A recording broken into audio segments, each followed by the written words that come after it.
નમસ્કાર મિત્રો, ભારતની પવિત્ર ભૂમિ પર અનેક નદીઓ વહી રહી છે, જેમ કે ગંગા, યમુના, સરસ્વતી, ગોદાવરી અને કાવેરી. આ બધી નદીઓમાં એક નદી એવી પણ છે જેના દર્શન માત્રથી પુણ્ય પ્રાપ્ત થાય છે. એક એવી નદી જેને કરોડો લોકો માતા તરીકે પૂજે છે. એક એવી નદી જેને શિવપુત્રી કહેવામાં આવે છે. એક એવી નદી જેના કિનારે લાખો વર્ષો સુધી ઋષિઓને તપસ્યા કરી છે. એક એવી નદી કે જેની પરિક્રમા કરવા માટે લોકો હજારો કિલોમીટર પગપાળા યાત્રા કરે છે.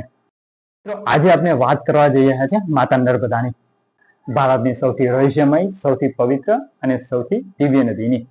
મિત્રો, કલ્પના કરો, સૂર્યોદયનો સમય હોય, નર્મદા કિનારા પર હળવો પવન ફૂંકાઈ રહ્યો હોય, ઘાટ પર સાધુ સંતોનો મંત્રોચ્ચાર થઈ રહ્યો હોય, હજારો દીવડાઓ પ્રકાશમાં હોય, માતા નર્મદાની આરતી થતી હોય અને ચારે બાજુ એક જ અવાજ ગુંજી રહ્યો હોય, નર્મદે હર, નર્મદે હર, નર્મદે હર.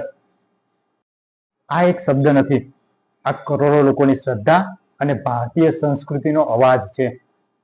શું તમે ક્યારેય વિચાર્યું છે કે માતા નર્મદાની ઉત્પત્તિ કઈ રીતે થઈ?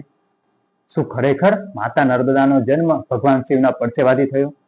શા માટે નર્મદાને સંકળી તથા રેવા નામથી ઓળખવામાં આવે છે?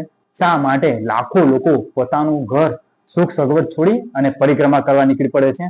અને સૌથી મોટો પ્રશ્ન, શા માટે કહેવામાં આવે છે કે ગંગામાં સ્નાન કરવાથી જે પુણ્ય મળે છે તે નર્મદા દર્શન માત્રથી મળે છે? નર્મદા માત્ર નદી નથી, તે એક જીવંત સંસ્કૃતિ છે.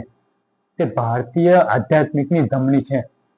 તે એક એવી માતા છે જે હજારો વર્ષથી પોતાના સંતાનોનું પાલન કરી રહી છે. મધ્યપ્રદેશના પવિત્ર અમરકંટક પર્વત પરથી જન્મેલી માતા નર્મદા લગભગ 1312 કિલોમીટર યાત્રા કરી ભરૂચ ખાતે આવેલા અરબી સમુદ્રમાં સમાઈ જાય છે. આ માત્ર જળ યાત્રા નથી, આ ભક્તિની યાત્રા છે, આ તપસ્યાની યાત્રા છે, આ આત્માને પરમાત્મા સાથે જોડતી યાત્રા છે. નર્મદા કિનારે અસંખ્ય ઋષિઓએ તપસ્યા કરી, અહીં સંતોએ જ્ઞાન પ્રાપ્ત કર્યું, અહીં ભક્તોએ મોક્ષનો માર્ગ શોધ્યો. આજે પણ દર વર્ષે હજારો લોકો માતા નર્મદાની પરિક્રમા કરવા માટે નીકળી પડે છે. પરિક્રમા એક એવો શબ્દ છે જે સાંભળતા જ ભક્તિનો ભાવ જાગી ઉઠે છે.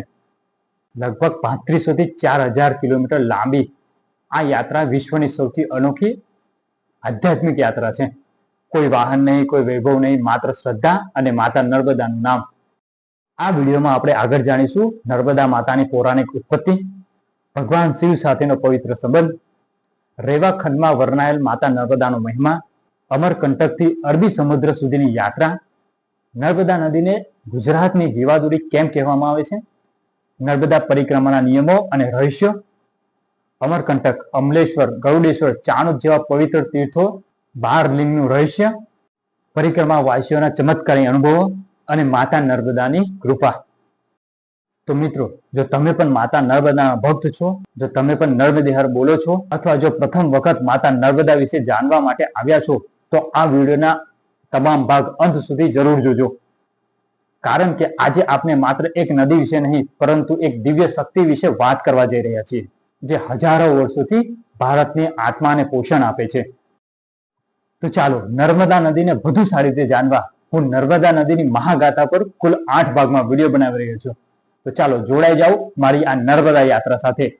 ચાલો હાથ જોડીએ, સ્મરણ કરીએ અને બોલીએ નર્મદે હર, નર્મદે હર, નર્મદે હર.